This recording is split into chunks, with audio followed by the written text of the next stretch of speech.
Sourdough bagel video. All right, gonna give it a shot here, folks. So this whole process is going to take about 2 to 3 days, depending on your leaven activity. But here we are, mixing up this nice big batch of dough that's going to turn into 24 bagels.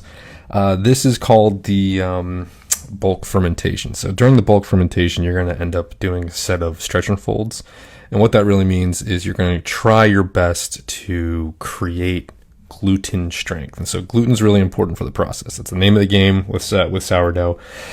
It is essentially two proteins in the wheat when they are ground together in the milling process that, when introduced to water, bind to each other. And they kind of create like a fish net kind of structure.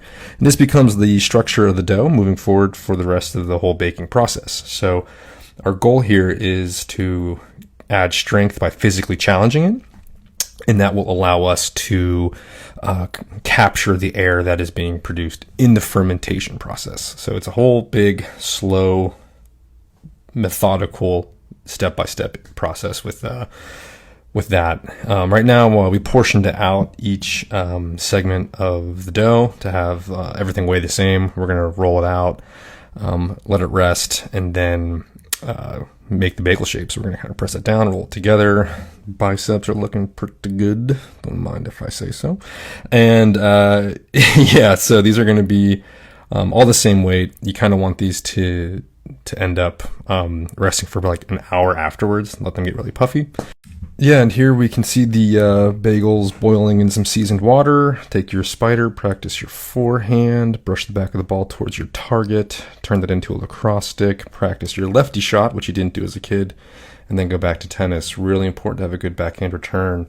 And yeah, we're going to flip these guys. They seem to be going pretty well. Want to make sure, because they're expanding in the boiling water, so you want to make sure you're not pushing them into each other, so I use an extra spoon there. Really important to make sure you're not overboiling or underboiling. It takes a lot of time. When you have an intruder that comes into your front door, make sure you get them out with kindness, give them a smooch. They might not come back. Maybe they do. And maybe they live with you forever. So now that they're gone, you can go back to touching boiling hot water, trying to make sure that we're not over boiling or under boiling. We're trying to make sure that when we pull these out, that they have the right textural consistency. The problem is if you underboil them, they won't give you the right texture, and they're harder to work with. And if you overboil them, they'll be too hard. Since you're gelatinizing all the starches and challenging some of the gluten, they'll kind of crack in the oven and they won't really expand. We really want that oven spring when we flip these.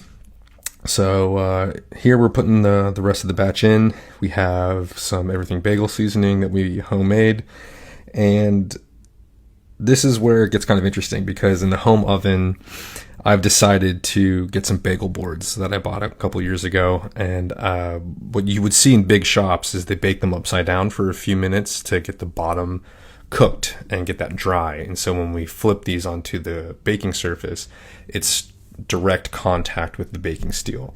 And what's really nice about that is you get a really, really nice crunch on the bottom without them growing into each other in a cookie sheet. So you can see here the bottoms are pretty well cooked. We're flipping them over, letting the top of the bagel get exposed to the heat, having the bottom of the bagel have direct contact with the baking steel, like I said, and looking pretty good. Happy with that. Biceps again, looking pretty solid. And at this point, we're sort of finding out which of the hot spots of the bagels, which hot spots of the oven are cooking the bagels the fastest. So we're kind of picking them out one by one. And they're pretty good. Happy with those so far.